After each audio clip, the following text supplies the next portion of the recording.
The Galaxy Note 7 is dead, and Samsung is in a disastrous situation.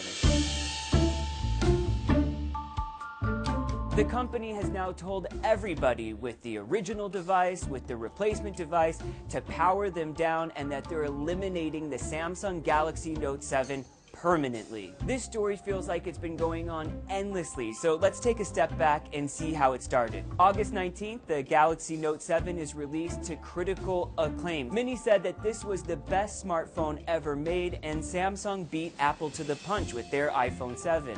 But almost immediately, by August 24th, there are already reports of these phones going up in flames. A short gap, and then on September 2nd, Samsung recalls these phones. But this is where the problems begin. Samsung said it was just a problem with one of the two different batteries that the Note 7 has, blaming it on one of the manufacturers. So the phone is recalled in places like the United States, but not in countries like China, which supposedly didn't have the defective battery. But then there's a delay, and the recall doesn't actually take place until September 21st, leaving lots of consumers all around the world very confused. But with new phones came new problems. Almost immediately, there were reports on social media of people having problems with what appeared to be the replacement phones. Then we even started seeing reports of problems with the phone in places like China, countries that supposedly didn't have that problematic battery. On October 5th, a Southwest Airlines flight in the United States even had to be evacuated when a Samsung phone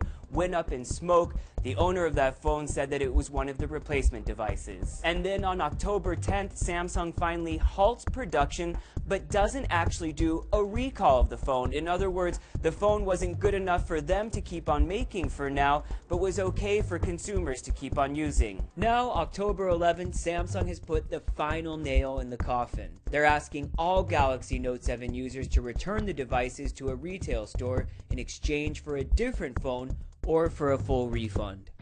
But there are still so many questions. What is the problem with the Galaxy Note 7? Was it a problem with the battery, one of the battery manufacturers, or is it a problem with the phone? Samsung hasn't been able to tell anybody this. Their consumers, reporters, nobody. I just got back from a Samsung store and they still have the phone on display and plugged in, even though Samsung has warned everybody not to turn these phones on. The biggest question now is what happens next with Samsung? Will there be a Note 8, or is the Note brand dead forever?